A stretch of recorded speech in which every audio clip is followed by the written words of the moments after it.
कभी कभी हमारे यहाँ संस्कृत में एक बहुत अच्छा गीत है, मनसा सततम स्मरणीयम वचसा सततम वदनीयम लोकहितम मम करणीयम। लोगों की सेवा करना, यही अपना जीवन का उन्होंने भाव बताया था। स्वामी विवेकानंद जी ने कहा है कि no philosophy can be taught to empty stomach. जीवन में पैसा ये जीवन का साधन है, साध्य नहीं है। और इसलिए उन्होंने संपत्ति का विचार साधन के रूप में किया। उसका विचार उन्होंने संपत्ति मिलाकर केवल नॉलेज का उपयोग करके, वो एक केवल साध्य उनके जीवन में कभी नहीं था। चाहते तो वो बहुत पैसा कमा सकते थे और पैसा कमा सकते थे, अच्छे अच्छे बंगले और बड़े बड़े अस्पताल बना सकते थे। पर उन्होंने, आज मैंने ऊपर में देखा कि 500 रुपए में 2 समय का खाना, चाय, रहना, सब आज के जमाने में ये कहां से होता है। और इसके प्रति सामाजिक संवेदनशीलता का भाव, ये उसकी विशेषता थी।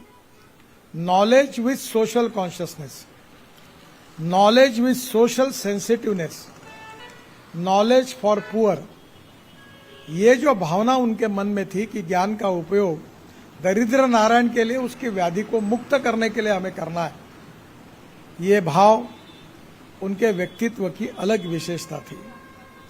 जब जब भी नागपुर आते थे तो मेरे घर पर आते थे। मेरा काफी बार उनसे संपर्क हुआ। मेरा एक्सीडेंट हुआ था 2004 में। मैं महाराष्ट्र में लीडर ऑफ अपोजिशन था और रात को एक कार्यक्रम से निकलकर आ रहा था घर पर, रामटेक करके जगह से। तो मेरे साथ 7-8 पुलिस की गाड़ियां थी, कमांडो थे, सब था। पर मेरा जो उसको कैटरेक्ट था, तो उसने ट्रक पर डैश मार दी। गाड़ी पूरे तरह चपक गई। जब लोग गाड़ी को देखते थे तो बोलते थे इसमें कोई बच ही नहीं सकता, पर मैं बच गया। तो मुझे लोग पूछते ये आश्चर्य, ये कैसे हुआ। तो तब तक तो मैं, जब से एमएलए बना था 20 साल में, मैंने अभी तक 40,000 से ज्यादा हार्ट के ऑपरेशन मुफ्त में करा के दिया।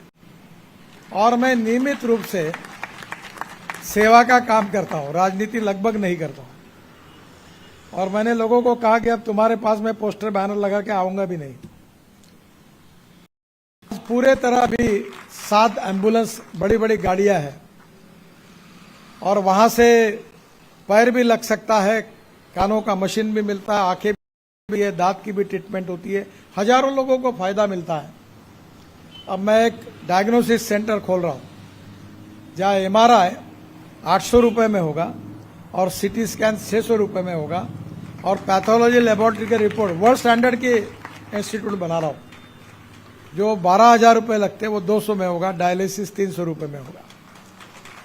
तो मुझे मेरी मां ने कहा है, वो मैं याद रखता हूं, कि तुम जितनी सेवा करोगे उससे 10 गुना ज्यादा भगवान आपको देता है।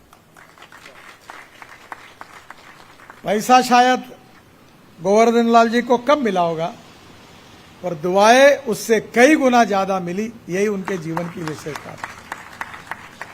और लोगों की दुआएं बड़ी होती है। मेरी जान बची उसके कारण, लोगों की दुआएं मेरे साथ थी, इसलिए मुझे बची। और इसलिए मुझे बहुत खुशी है कि भारतीय संस्कृति, इतिहास और विरासत में, विशेष रूप से आयुर्वेद, योग विज्ञान के साथ जो पुराने समय से अनेक उपचार पद्धति है, उसका विकास करते हुए लोगों को व्याधि मुक्त करना बहुत आसान टेक्निक के साथ, नॉलेज विथ सक्सेसफुल टेक्निक, ये बहुत इंपॉर्टेंट है। बहुत लोगों के पास नॉलेज बहुत होता है, पर उनको सफलता नहीं मिलती। सफलता मिलने के लिए टेक्निक्स भी उतना आवश्यक होता है। और वो टेक्निक का उन्होंने रिसर्च भी किया। एक अंगूठे पर उन सब बातों का रिसर्च किया, और जो लोग व्हील चेयर पर आए वो ट्रीटमेंट लेके चलने लगे। ये भगवान के आशीर्वाद से उनको मिली हुई विद्या थी, और उन्होंने जीवन भर आखिरी क्षणों तक इसका उपयोग किया। आज वही परंपरा उनके भाई, पुत्र और परिवार आगे लेकर जा रहा है। और जब मुझे ये मौका मिला कि उन्होंने कहा कि आपको आना है, तो मैं दिल से, मैंने उनको कहा कि मैं जरूर आऊंगा। जिस व्यक्ति ने अपने जीवन में अनेक गरीबों की व्याधि मुक्त की है और एक समर्पित रूप से काम किया है, उस व्यक्ति को अभिवादन करने का मौका मुझे मिला है। ये मेरा परम भाग्य है। मैं निश्चित रूप से इस कार्यक्रम में आऊँगा और मुझे आज आने का मौका मिला है। मैं गोवर्धन लाल जी के स्मृति में अभिवादन करता हूँ। और हमारी संस्कृति ये कहती है कि व्यक्ति की भले मृत्यु हो जाए, ये बात तो सच है कि जिसका जन्म होता है उसका मृत्यु अटल है। ये यावत चंद्र दिवाकरो, ऐसा ये नेचर का, सृष्टि का नियम है। इसके लिए कोई अपवाद नहीं है। चाहे कोई कितना भी बड़ा डॉक्टर हो, कितना भी बड़ा हो, उसको एक दिन ये लोग की यात्रा समाप्त करके जाना ही है। बड़ा दुख होता है कि इतने लोगों की सेवा करने वाले डॉक्टर साहब को उनके व्याधि के बारे में हम बचा सकते थे, क्यों नहीं बचा पाए। पर एक बात है कि अक्सर एक हिंदी के कवि ने बहुत अच्छी बात कही है, कुछ लोग नसीब लिखा कर आते हैं और कुछ लोग नसीब लिखाना भूल जाते हैं। शायद इतना अच्छा काम करने वाला व्यक्ति, उसके जीवन में उसी समय मृत्यु लिखा होगा, तो इसको कोई बदल नहीं सकता। और इसलिए आज भले वो हमारे बीच में नहीं है, और उनका आदर्श, उनका इतिहास, उनका जीवन, उनका व्यक्तित्व, उनका समर्पित भाव, उनके टेक्निक, उनका नॉलेज, आज भी उन्होंने जिस नए पीढ़ी को दिया है, अनेक लोगों को तैयार किया, वो है जैसे एक ज्योत से हजारों ज्योत जलती है और हजारों ज्योति से लाखों ज्योति जलती है, वैसे पूरे देश में नहीं, पूरे विश्व में उन्होंने दिया हुआ ये नॉलेज, ये ज्ञान और टेक्निक, दोनों के आधार पर संपूर्ण विश्व को इसका फायदा होगा। हमारी संस्कृति भी ऐसी है। हम ये नहीं कहते कि मेरा कल्याण हो, हम कहते हैं विश्व का कल्याण हो। जात, पंथ, धर्म, भाषा इसका विचार न करते हुए पूरे विश्व का कल्याण हो, यही भारतीय संस्कृति का एक प्रकार से भाव होता है, संदेश होता है। और इसी भाव को जगाने वाले डॉक्टर गोवर्धन लाल पाराशर जी, उन्होंने इसी प्रकार से जीवन व्यतीत किया। आज उनकी प्रतिमा का अनावरण उनके इसी सेवा संस्थान में हो रहा है। मुझे बहुत खुशी है कि इसमें शामिल होने का मौका मुझे मिला। मैं उनके स्मृतियों को अभिवादन करता हूं और उनके चरणों में यही प्रार्थना करता हूं कि उनका आशीर्वाद उनके बच्चों के, भाई के, और उन्होंने जिन शिष्यों को सिखाया उनके साथ ताकत से खड़ा रहेगा। और इसमें और रिसर्च होते जाएगा। Research is very important. जैसे नदी का पानी रुकता है तो उसकी मजा नहीं आती, पानी बहता चाहिए, वैसा रिसर्च, इनोवेशन, रिसर्च ये बहुत बड़ी ताकत है। मैं पानी से हाइड्रोजन तैयार होता है, तो मैं हाइड्रोजन की कार में दिल्ली में घूमता हूँ। मुझे शेखावत जी को मालूम है, मैं किसानों ने तैयार किए हुए ब्रोकन राइस, कॉर्न, मोलाइसेस से इथेनॉल तैयार होता है, उसकी कार में घूमता हूँ। और मैं नए पीढ़ी के लोगों को कहता हूँ टेक्नोलॉजी इज वेरी इंपॉर्टेंट। और मुझे बहुत खुशी होती है कि मैं कभी बाकी राजनीति की बातें कम करता हूँ, पर मैं अभी इतना यूट्यूब पर वो इतना है कि मैं कहीं भी गया कि मेरा भाषण डाल देते।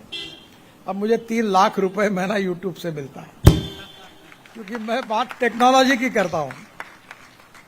और मैं ये मानता हूँ कि इतिहास, संस्कृति, विरासत और संस्कार ये हमारी शक्ति है।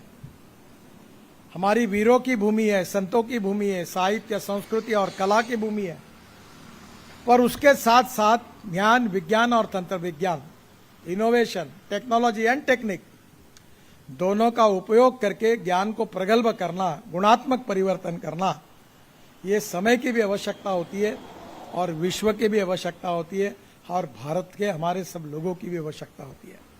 हम विश्वगुरु बनना चाहते हैं और ये क्षमता हमारे बीच में है। आज हमारा योगा डे वर्ल्ड में होता है। मैं रोज 1.5 घंटा प्राणायाम करता हूँ, व्यायाम करता हूँ। डॉक्टर पाराशर जी के कोई ना कोई शिष्य मुझे ट्रीटमेंट देता ही है। और मैंने सब लोगों को कहता हूँ कि राजनीतिक नेताओं को कि पहले अपना हेल्थ के तरफ ध्यान दो, फिर ईमानदारी से वेल्थ कमाओ, इधर उधर मत घूमो, और फिर समाज की और देश की जितनी सेवा है उतनी समर्पित भाव में करो। तो मुझे लगता है कि उनका जीवन हम सब के लिए आदर्श है।